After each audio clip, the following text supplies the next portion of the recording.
Now let's move to Jey Uso and Braun Breakker. Something I had an issue with leading into what was kind of the finals of this Intercontinental Championship tournament contendership matches was that it seemed like Braun and Jey were too connected, that Braun wasn't acknowledging everybody else enough. And they kind of telegraphed what ended up happening anyway. But whether it was correcting on the fly or looking at, we've pushed Braun and Jey a little bit too much, they had Braun interact with everybody last night.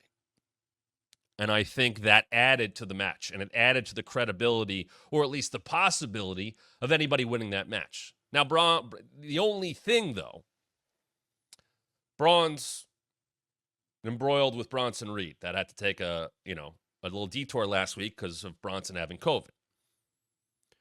Pete Dunne is dealing with Trick Williams, and he's also dealing with Sheamus, as we saw. Jey Uso had been mixed up a little bit, or a lot, I guess you'd say, with Judgment Day, but more so backing up Rhea and Damian. Whereas Ilya really didn't have anything else going on. But we've seen Ilya and Braun. But at least they put an effort in to have Braun deal with everybody. To at least throw the possibility out. To have even that footage to go to of Braun interacting with all of his possible opponents.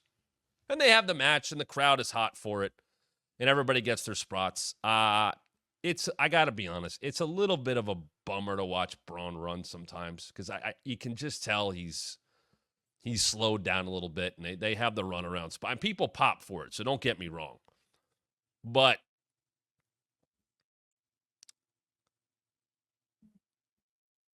it's a little tough watching him run. And I feel bad. I don't know how badly he's beat up or anything like that. But you can tell it's a big spot, and I wonder if it's, you want to hit your big spot. That was his big thing. And then he takes, that is not easy what happened with Bronson and Braun last night. It reminds me of AJ hitting a phenomenal forearm to Roman, and Roman getting up just enough so he crashed through the table. Braun is tall enough, so it's not like he had to jump much, but to time that, to take the splash like he did and go flat back on the table, to not be on the table already, that could have gone badly. The table could have broken weird. He could have hit the corner, but my goodness, they nailed it. They nailed it. That looked massive. I wonder where they go next with those guys.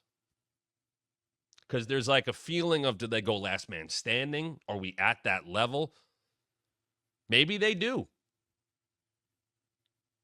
They could do that. We got time. I think you could build that up the right way, especially at Bad Blood, if you want to add steps, which right now only has one step on it, that you could build that up. But Jey wins the match. And the crowd, like we have said, is with it.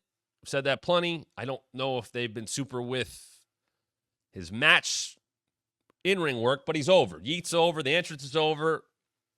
Good God, he's interacting with, the other big, massive, hot act on the show with Rhea and Damian, which we saw again last night.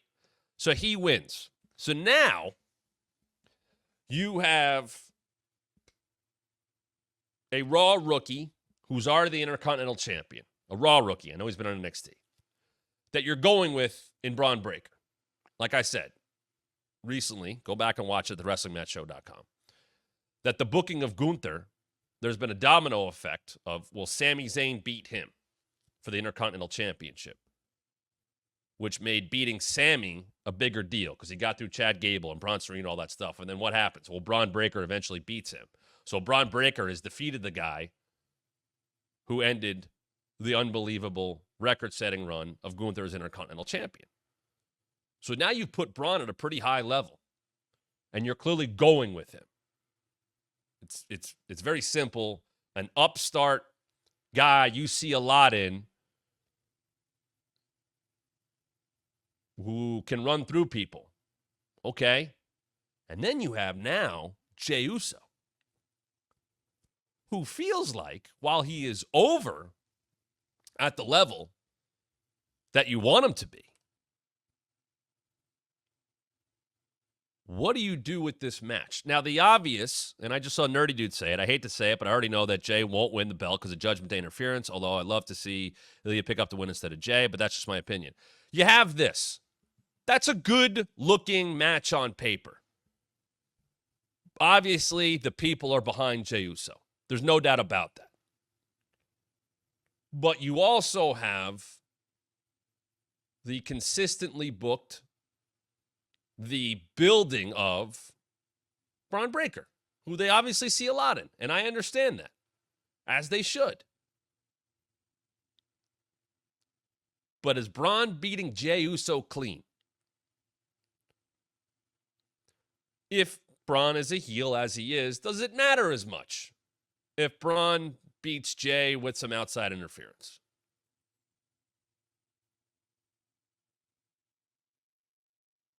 Droid just said Jey felt like he was a class ahead of the rest of the people in the match. From a reaction standpoint, he was. Ilya did not get a big reaction. Braun got an okay reaction. Pete's not going to get a big reaction. But it almost feels like a match they're going to too soon, and I'm not saying that they are. It just feels that way. Is Jey going to lose another big match? Jey lost to Roman at SummerSlam last year. Jey lost to Damian Priest the month after, WrestleMania. Here's another shot for Jey. Are you taking the IC title off of Bron Breakker? I don't think you are. Does Jey find himself in another factional battle?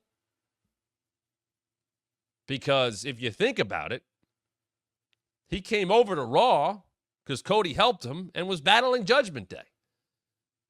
And then ended up getting involved with stuff with Jimmy Uso and beat him. And while Yeet has been over, he's back to Judgment Day stuff.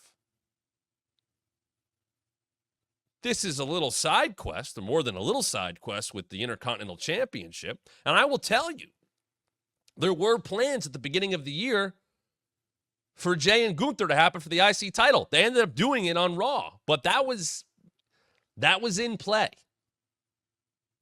as a potential WrestleMania match. That was in play in between the Rumble and WrestleMania, which I know it eventually happened.